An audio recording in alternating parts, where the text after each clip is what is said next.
सांस रोको और खेल देखो, क्योंकि जो दिखाई देता है वही सत्य नहीं होता। सत्य वह है जो देखने वाले के भीतर घट रहा है। और जब तुम अपनी सांस को कुछ क्षणों के लिए थाम लेते हो तो मन को आदेश नहीं देते, बल्कि उसे अवसर देते हो कि वह अपने असली रूप को प्रकट करे। इस रोक में कोई जोर नहीं है, कोई हिंसा नहीं है। यह रोक ऐसे है जैसे लहर समुद्र से मिलने से पहले एक पल को ठहर जाए, और उसी ठहराव में तुम्हें पहली बार एहसास होता है कि शरीर केवल मांस नहीं बल्कि ऊर्जा का जीवंत क्षेत्र है, जहां हर धड़कन, हर स्पंदन, हर सूक्ष्म कंपन एक गुप्त भाषा में तुमसे बात कर रहा है। अब भीतर उतरने दो अपनी चेतना को।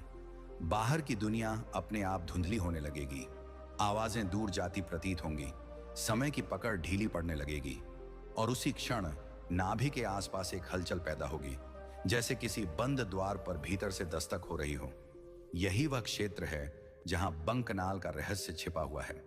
एक ऐसा मार्ग जो सीधा नहीं चलता, जो गणित नहीं मानता, जो तर्क से नहीं खुलता, बल्कि केवल तब सक्रिय होता है जब मन नियंत्रण छोड़ देता है और साक्षी बनने की अनुमति दे देता है। बंकनाल कोई कहानी नहीं, कोई कल्पना नहीं। यह चेतना का वह घुमावदार रास्ता है जहां ऊर्जा ऊपर उठते समय रुकती नहीं बल्कि स्वयं को परिष्कृत करती है। और जैसे ही सांस थमी हुई अवस्था में सहज हो जाती है, यह मार्ग स्वयं प्रकट होने लगता है। न आंखों से दिखाई देता है, न हाथों से पकड़ा जाता है, फिर भी इसका अनुभव शरीर के हर कण में फैलने लगता है। कभी गर्मी की तरह, कभी ठंडे प्रकाश की तरह, कभी ऐसे जैसे शरीर भीतर से विशाल होता जा रहा हो और सीमाएं गलने लगी हों।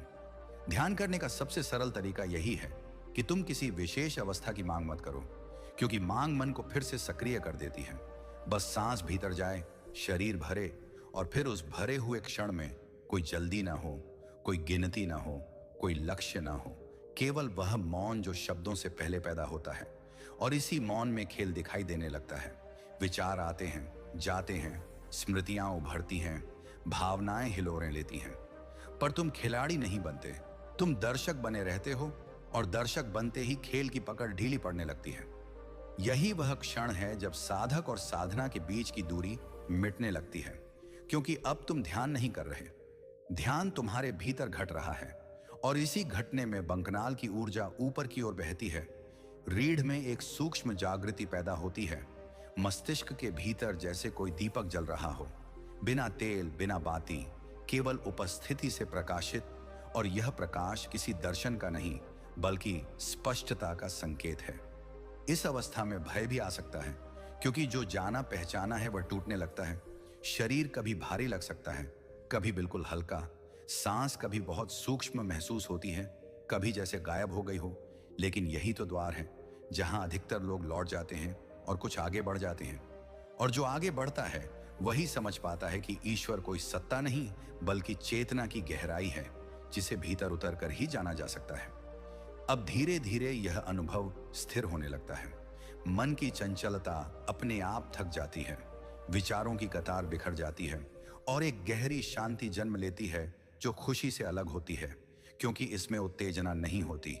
यह ऐसी शांति है जो बिना कारण के होती है, और यही शांति बंकनाल के पूर्ण सक्रिय होने का संकेत है, जहां ऊर्जा केवल ऊपर नहीं जाती बल्कि हर कोशिका को जागृत करती है। यही ध्यान का सबसे सहज मार्ग है। न कठिन आसन, न जटिल विधियां, न बाहरी साधन, केवल सांस की समझ, रोग की स्वीकृति और देखने की कला। और जब यह कला जीवन में उतर जाती है, तब ध्यान बैठने तक सीमित नहीं रहता। चलने, बोलने, खाने, चुप रहने, हर क्षण में बहने लगता है, और तब जीवन बोझ नहीं बल्कि एक खेल बन जाता है। अब इस अनुभव को शब्दों में बांधने की कोशिश मत करना, क्योंकि जो अनुभव में है वह भाषा में सिकुड़ जाता है। बस इसे जीने देना, रोज इसी सरलता से बैठना, बिना अपेक्षा, बिना डर, बिना जल्दबाजी। और एक दिन तुम्हें स्पष्ट दिखेगा कि सांस रोकना कोई तकनीक नहीं था, खेल देखना कोई चाल नहीं थी, और बंकनाल कोई रहस्य नहीं था। यह सब तो केवल तुम्हें तुम्हारे ही भीतर पहुंचाने का माध्यम था। और वही पहुंच ही ध्यान है, वही पहुंच ही ईश्वर है, वही पहुंच ही मुक्ति है। अब जब भीतर की शांति ने अपनी जगह बना ली है, तब समझ में आता है कि साधना किसी प्रयास का नाम नहीं बल्कि डील देने की कला है। जैसे मुट्ठी बंद करने से दर्द होता है और खोलते ही राहत मिलती है, वैसे ही मन को पकड़ने से अशांति बढ़ती है और छोड़ते ही सहज विस्तार शुरू हो जाता है। इस विस्तार में सांस अपने आप लय में आती है, कभी गहरी, कभी इतनी सूक्ष्म कि उसका आना जाना केवल अनुभूति बनकर रह जाता है। और इसी सूक्ष्मता में चेतना का भार बढ़ता है, शरीर पीछे छूटने लगता है, पहचानें ढीली पड़ने लगती हैं, नाम, रूप, इतिहास सब जैसे दूर खिसक जाते हैं और केवल एक जागरूक उपस्थिति बचती है जो सब कुछ देख रही है लेकिन किसी में उलझ नहीं रही। यहीं पर बंकनाल की वास्तविक पहचान स्पष्ट होती है। यह केवल ऊर्जा का मार्ग नहीं बल्कि भ्रम से स्पष्टता की ओर जाने वाली टेढ़ी राह है, क्योंकि सीधा रास्ता मन को पसंद आता है और मन वहीं भटकता है, लेकिन जो मार्ग घुमावदार है वही अहंकार को थका देता है और जब अहंकार थकता है तभी सत्य का द्वार खुलता है। इस अवस्था में कभी कभी ऐसा लगता है जैसे रीढ़ के भीतर कोई धारा ऊपर की ओर चढ़ रही हो, बिना आवाज, बिना झटके, एक शांत दृढ़ता के साथ। और जैसे जैसे यह धारा ऊपर बढ़ती है वैसे वैसे भीतर का आकाश विस्तृत होता चला जाता है। अब खेल और भी सूक्ष्म हो जाता है, क्योंकि यहाँ कोई दृश्य नहीं बचता, कोई कल्पना नहीं रहती, केवल खालीपन का बोध होता है। लेकिन यह खालीपन शून्यता नहीं बल्कि संभावनाओं से भरा हुआ होता है, जैसे बीज के भीतर पूरा वृक्ष छिपा हो। और इसी बीज स्थिति में साधक पहली बार समझता है कि ध्यान का अर्थ कुछ पाना नहीं बल्कि जो अनावश्यक है उसका गिर जाना है। और जब गिरना पूरा होता है तब जो बचता है वही असली है। इस गहराई में पहुंचकर समय का अर्थ बदल जाता है। घड़ी चलती रहती है लेकिन भीतर कोई माप नहीं बचता। एक क्षण अनंत जैसा और अनंत एक क्षण जैसा महसूस होता है। यही वह बिंदु है जहां भय और आनंद दोनों अप्रासंगिक हो जाते हैं, क्योंकि दोनों ही अनुभव के स्तर पर घटते हैं और यहां अनुभव से पहले की स्थिति प्रकट होती है।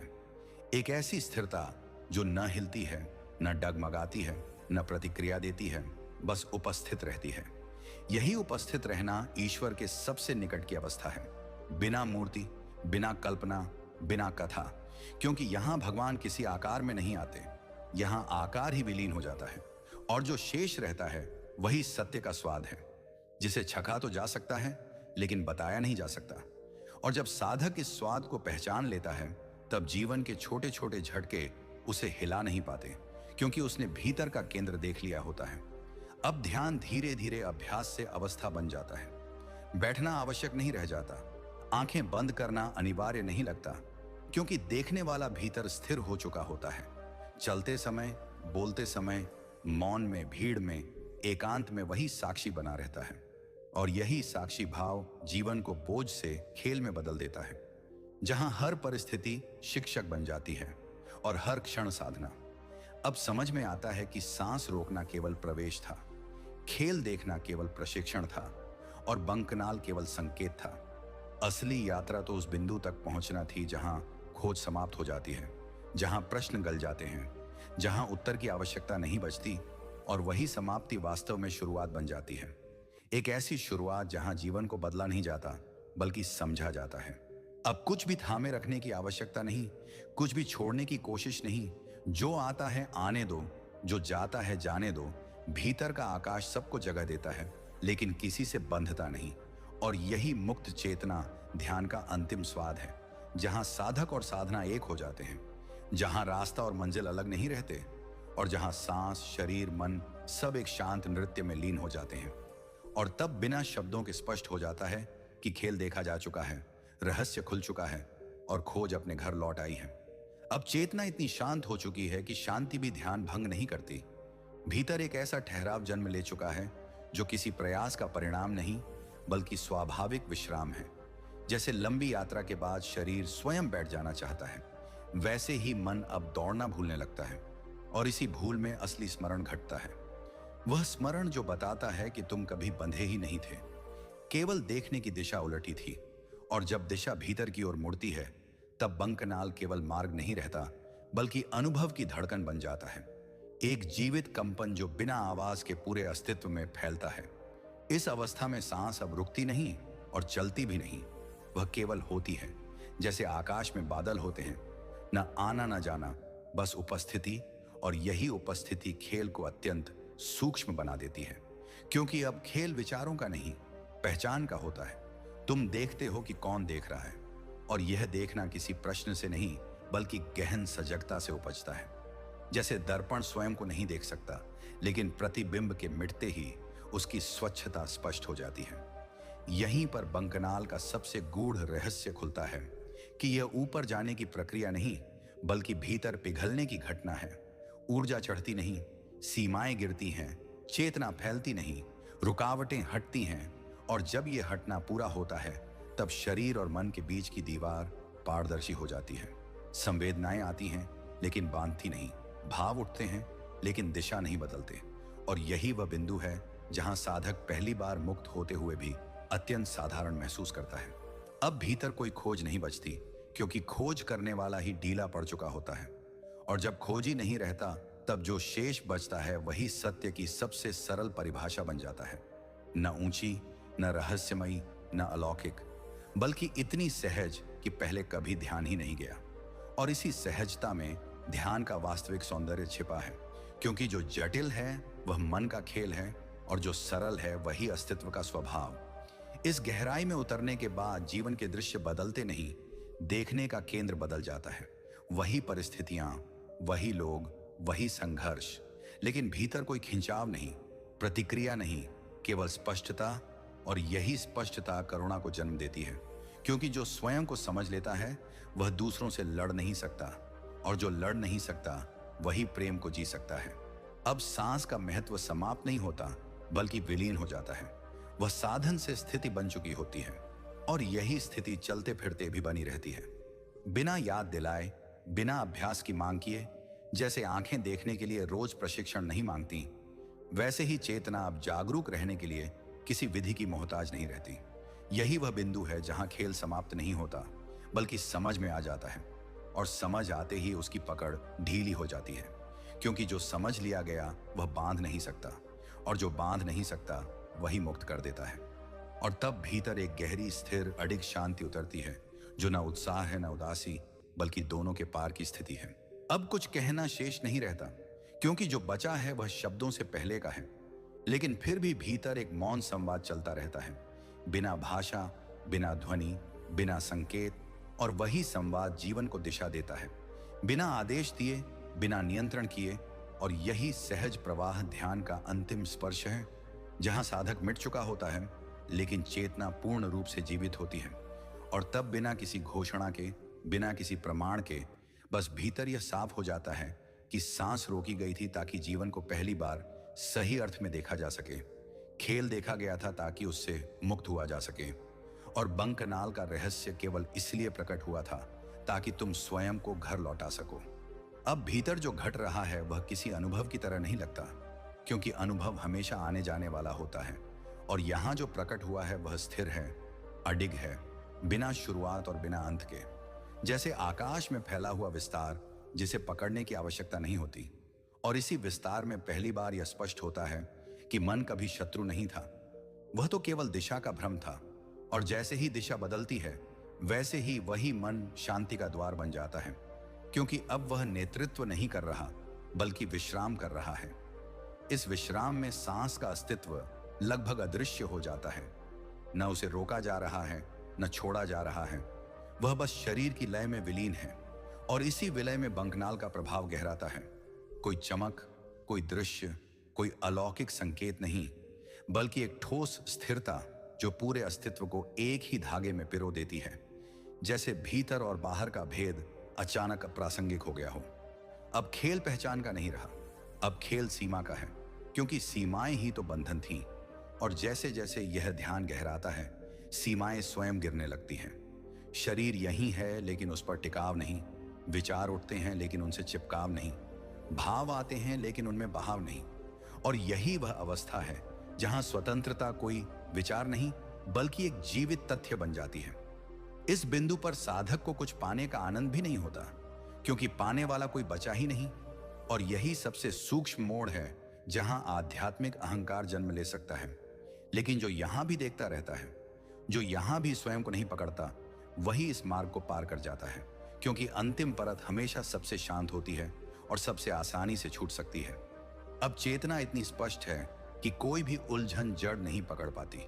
जैसे सूरज के सामने अंधकार टिक नहीं सकता, वैसे ही इस सजगता के सामने भ्रम ठहर नहीं सकता, और यही सजगता जीवन के हर क्षण में फैलने लगती है, बिना किसी घोषणा के, बिना किसी प्रयास के, बस जैसे सुगंध हवा में अपने आप फैल जाती है। अब बैठकर ध्यान करना एक विकल्प बन जाता है, आवश्यकता नहीं, क्योंकि जो केंद्र मिल चुका है वह हिलता नहीं, और इसी स्थिर केंद्र से जीवन की सारी गतिविधियां निकलती हैं। बोलना, चलना, निर्णय लेना, मौन रखना, सब उसी शांति से जन्म लेते हैं।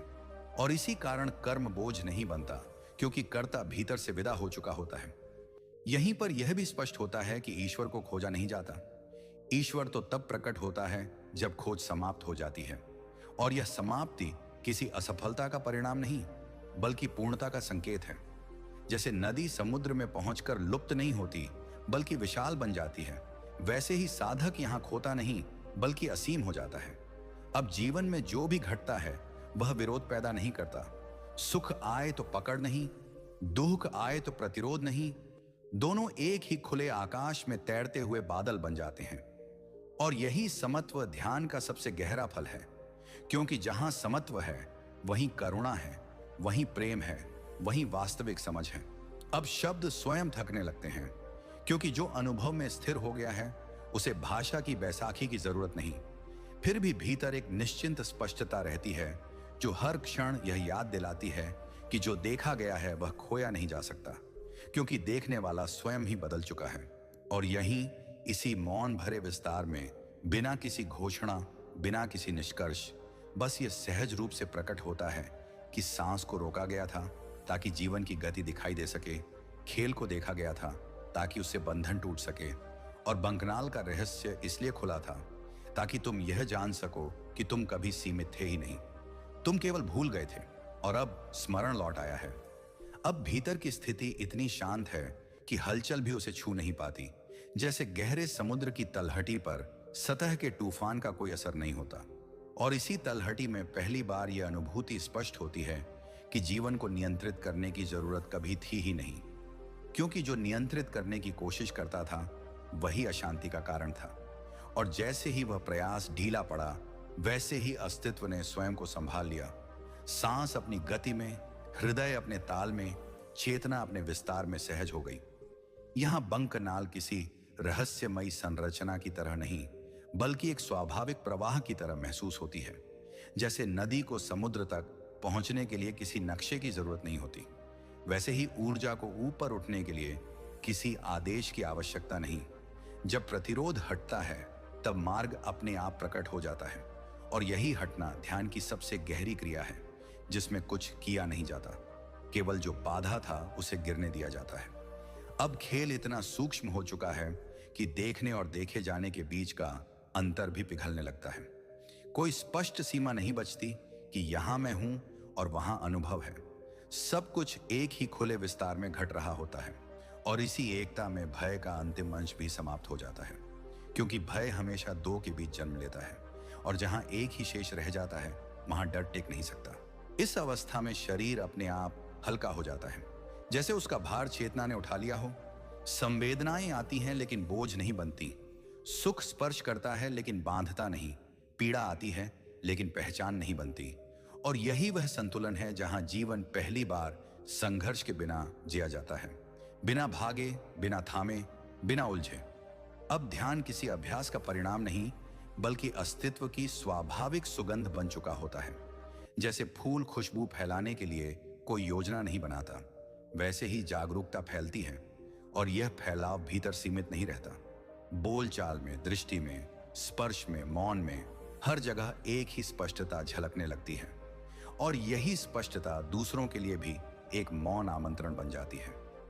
यहीं पर यह भी समझ में आता है कि खेल देखने का अर्थ उदासीन होना नहीं, बल्कि पूरी तरह उपस्थित होना है। इतना उपस्थित कि प्रतिक्रिया की आवश्यकता ही न रहे, क्योंकि प्रतिक्रिया हमेशा अतीत से आती है और उपस्थिति वर्तमान में रहती है। और जो वर्तमान में टिक गया वही मुक्त है, वही जीवित है, वही वास्तविक है। अब कुछ भी सिद्ध करने की जरूरत नहीं, क्योंकि जो भीतर स्थिर है उसे प्रमाण की आवश्यकता नहीं होती, और जो प्रमाण ढूंढता है वह अभी भी बाहर देख रहा होता है। लेकिन यहां दृष्टि पूरी तरह भीतर लौट चुकी है, और भीतर का आकाश इतना विशाल है कि उसमें हर प्रश्न स्वयं गल जाता है। इस गहराई में पहुंचकर यह भी स्पष्ट होता है कि साधना का कोई अंत नहीं, क्योंकि अंत का अर्थ होता है सीमा, और यहां सीमाएं ही नहीं बची, केवल एक निरंतर बहाव है जो कभी शांत, कभी सक्रिय, लेकिन हमेशा सजग रहता है। और यही सजगता जीवन को बोझ नहीं बल्कि उत्सव बना देती है, बिना शोर के, बिना दिखावे के, बस एक शांत आनंद के रूप में। अब शब्द स्वयं गिरने लगते हैं, क्योंकि जो प्रकट हुआ है वह भाषा से पहले का है।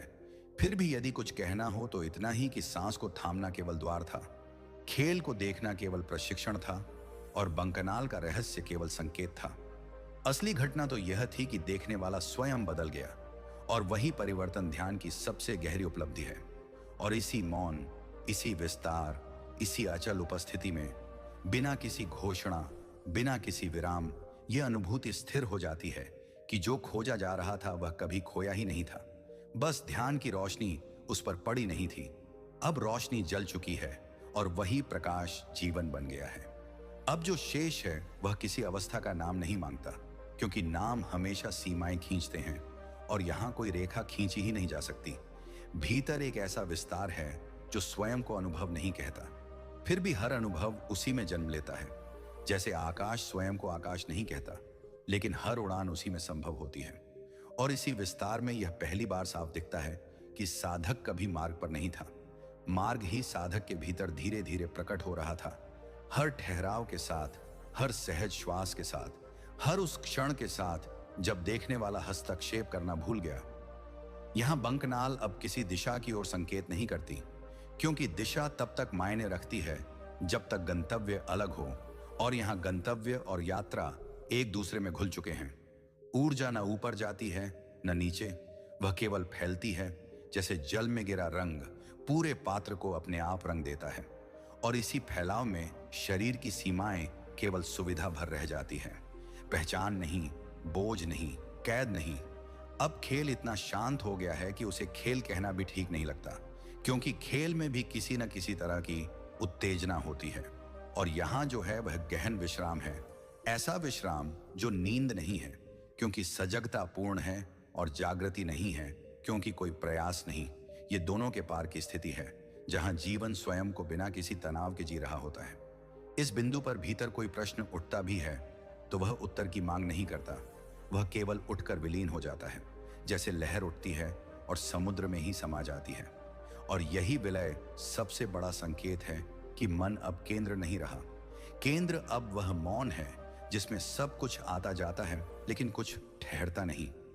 यहां करुणा किसी नैतिक विचार से नहीं बल्कि स्वाभाविक समझ से जन्म लेती है, क्योंकि जब भीतर विभाजन नहीं बचता तो बाहर भी विरोध नहीं टिकता, दूसरे का दुख अलग नहीं लगता, दूसरे की खुशी प्रतिस्पर्धा नहीं बनती। सब कुछ उसी एक चेतना की अलग अलग लहरें दिखाई देती हैं, और यही दृष्टि जीवन को कठोर होने से बचा लेती है। अब साधना कोई विशेष समय नहीं मांगती, क्योंकि समय का दबाव ही ढीला पड़ चुका है। सुबह और शाम केवल घड़ी के संकेत हैं, भीतर की चेतना उनके अनुसार नहीं चलती, वह हर क्षण समान रूप से उपस्थित रहती है। और यही निरंतर उपस्थिति ध्यान की सबसे परिपक्व अवस्था है, जहां गिरने का डर भी नहीं रहता, क्योंकि गिरने के लिए कोई ऊंचाई ही नहीं बची। इस गहराई में पहुंचकर यह भी स्पष्ट होता है कि नियंत्रण छोड़ना कमजोरी नहीं बल्कि सबसे बड़ी बुद्धिमत्ता है, क्योंकि अस्तित्व स्वयं से बेहतर कोई प्रबंधक नहीं। और जब यह भरोसा भीतर उतर जाता है तब जीवन के निर्णय बोझ नहीं बनते, वे स्वाभाविक रूप से घटते हैं, बिना अपराध बोध, बिना पश्चाताप, बिना भय। अब शब्दों का सहारा धीरे धीरे छूटता जाता है, फिर भी यदि कुछ बहता है तो वह मौन की भाषा में बहता है, बिना अक्षर, बिना ध्वनि, लेकिन पूरी स्पष्टता के साथ। और यही भाषा भीतर से जीवन को दिशा देती है, बिना आदेश, बिना नियम, बिना संघर्ष। और इसी निरंतर शांति में यह बात बिना किसी तर्क के स्पष्ट हो जाती है कि सांस को रोका गया था ताकि जीवन की गति दिखाई दे सके, खेल को देखा गया था ताकि उससे बंधन टूट सके, बंकनाल का रहस्य इसलिए खुला था ताकि भीतर की यात्रा पूरी हो सके। और जब यात्रा पूरी होती है तब कोई घोषणा नहीं होती, कोई उपलब्धि नहीं सजाई जाती, बस जीवन पहले से अधिक सरल, अधिक सच्चा, अधिक हल्का हो जाता है। और यही सरलता ध्यान की सबसे गहरी पहचान बन जाती है। अब जो भीतर स्थिर है वह किसी उपलब्धि की तरह महसूस नहीं होता, क्योंकि उपलब्धि हमेशा तुलना मांगती है और यहाँ तुलना का कोई आधार शेष नहीं। ये एक ऐसी सहज स्थिति है जहाँ होना ही पर्याप्त है। कुछ जोड़ने की आवश्यकता नहीं, कुछ घटाने का आग्रह नहीं। और इसी पर्याप्तता में पहली बार यह बोध उभरता है कि जीवन कभी अधूरा था ही नहीं। अधूरापन तो केवल दृष्टि की थकान थी, जो अब विश्राम में बदल चुकी है। और इस विश्राम में चेतना स्वयं को बिना किसी पहचान के जानने लगती है। यहां बंकनाल अब रहस्य नहीं, बल्कि स्पष्टता का संकेत बन जाती है। जैसे धुंध छौंटने पर रास्ता अचानक नहीं बनता, बल्कि पहले से मौजूद होना दिखाई देने लगता है, वैसे ही यह मार्ग भी हमेशा था। बस मन की भागदौड़ में उसका आभास नहीं हो पा रहा था। और जैसे ही भीतर की गति धीमी हुई, यह घुमावदार प्रवाह स्वयं प्रकट हो गया, बिना किसी प्रयास के, बिना किसी योजना के। अब खेल का स्वरूप पूरी तरह बदल चुका है। पहले विचार चलते थे, फिर भाव हिलते थे, फिर पहचानें ढीली पड़ी, और अब केवल शुद्ध सजगता बची है, जो न किसी चीज को पकड़ती है, न किसी से दूर भागती है। वह सबको आने देती है और सबको जाने देती है, और यही आने जाने की स्वतंत्रता जीवन को भारी होने से बचा लेती है। इस स्थिति में मौन खाली नहीं लगता, बल्कि गहन अर्थ से भरा हुआ महसूस होता है, जैसे कोई अनकहा संवाद चल रहा हो, जिसमें शब्दों की आवश्यकता नहीं, और इसी संवाद में भीतर की दिशा स्वयं तय होती है, बिना सोच विचार के, बिना गणना के। जैसे पक्षी उड़ान के लिए नक्शा नहीं बनाता, फिर भी सही दिशा में चला जाता है। अब साधक और संसार के बीच का संघर्ष समाप्त नहीं होता, बल्कि अप्रासंगिक हो जाता है, क्योंकि संघर्ष तभी तक होता है जब तक भीतर खिंचाव होता है, और जब खिंचाव नहीं रहता तब परिस्थितियां आती हैं, घटती हैं, बदलती हैं, लेकिन भीतर कोई घाव नहीं छोड़ती, कोई गांठ नहीं बनाती। और यही वह स्वतंत्रता है जिसे बाहर खोजा गया था। यहां पहुंचकर यह भी स्पष्ट हो जाता है कि करुणा कोई अभ्यास नहीं, बल्कि स्वाभाविक प्रतिक्रिया है। जब भीतर विभाजन नहीं रहता, तब दूसरों को अलग मानना संभव ही नहीं। किसी का दुख देखने पर उपदेश नहीं निकलता, तुलना नहीं उठती, बस एक शांत समझ बहती है, जो बिना कहे सहारा बन जाती है। अब ध्यान किसी विशेष मुद्रा का मोहताज नहीं, क्योंकि मुद्रा बदल सकती है, लेकिन केंद्र नहीं हिलता। आंखें खुली हों या बंद, शब्द हों या मौन, भीतर की स्पष्टता समान बनी रहती है। और यही निरंतरता ध्यान को जीवन से अलग नहीं, बल्कि जीवन के भीतर घुला हुआ बना देती है। इस गहराई में कोई अंतिम घोषणा नहीं होती, कोई प्रमाण नहीं मांगा जाता, क्योंकि जो स्पष्ट है उसे सिद्ध करने की आवश्यकता नहीं, और जो सिद्ध करना चाहता है वह अभी भी संदेह में खड़ा है। लेकिन यहां संदेह गल चुका है, विश्वास के कारण नहीं, बल्कि प्रत्यक्ष अनुभव के कारण। अब जो बचा है वह अत्यंत साधारण है, इतना साधारण कि पहले कभी ध्यान ही नहीं गया। सांस आती है, शरीर चलता है, जीवन घटता है, और इनके बीच एक शांत साक्षी उपस्थित रहता है, न हस्तक्षेप करता हुआ, न उदासीन, बस पूरी तरह जागृत। और यही जागृति ध्यान की सबसे शुद्ध अभिव्यक्ति है। और इसी सहज उपस्थिति में यह बिना किसी विचार के स्पष्ट हो जाता है कि सांस को थामना केवल प्रवेश था, देखने का अभ्यास केवल तैयारी था, बंकनाल का संकेत केवल दिशा सूचक था। असली घटना तो यह थी कि देखने वाला स्वयं सरल हो गया, और जब देखने वाला सरल होता है, तब जीवन अपने आप सत्य बन जाता है, बिना प्रयास, बिना संघर्ष, बिना शोर। अब भीतर जो शांति है वह किसी साधना का परिणाम नहीं लगती, क्योंकि परिणाम हमेशा भविष्य से जुड़ा होता है, और यहां भविष्य का कोई दबाव नहीं बचा। यह शांति वर्तमान की गहराई से निकली हुई है, इतनी गहरी कि उसमें हलचल भी विश्राम जैसी लगती है। जैसे हवा में हिलता पत्ता भी वृक्ष की स्थिरता को नहीं तोड़ता। और इसी स्थिरता में पहली बार यह स्पष्ट होता है कि मन का शांत होना लक्ष्य नहीं था, मन का समझा जाना ही पर्याप्त था। और जैसे ही समझ पूरी हुई, वैसे ही शोर अपने आप गिर गया। अब बंकनाल किसी मार्ग की तरह अनुभव नहीं होती, बल्कि एक जीवित निरंतरता की तरह महसूस होती है, जैसे भीतर का हर कण एक ही लय में सांस ले रहा हो, बिना आदेश, बिना ताल ठोकने वाले के। और इसी लय में शरीर की सीमाएं कठोर नहीं रहती, वे केवल संकेत भर बन जाती हैं, जिससे जीवन स्वयं को व्यक्त कर सके, न कि कैद कर सके। यहां खेल देखने का अर्थ और भी गहरा हो जाता है, क्योंकि अब देखने वाला किसी दृश्य को नहीं देख रहा, वह स्वयं देखने की प्रक्रिया को देख रहा है। और यह देखना किसी विश्लेषण से नहीं, बल्कि पूर्ण उपस्थिति से घटता है, जैसे दीपक स्वयं को प्रकाशित करने के लिए किसी अन्य प्रकाश का सहारा नहीं लेता, वैसे ही सजगता स्वयं में पूर्ण होती है। इस अवस्था में थकान का विचार भी अजीब लगने लगता है, क्योंकि थकान प्रयास से जन्म लेती है और यहाँ कोई प्रयास नहीं, जीवन घट रहा है लेकिन बोझ नहीं बन रहा, कर्म हो रहे हैं लेकिन कर्ता नहीं बन रहा, शब्द निकल रहे हैं लेकिन भीतर कोई कंपन नहीं छोड़ रहे। और यही वह स्थिति है जहां जीवन पहली बार सरल, सीधा और ईमानदार महसूस होता है।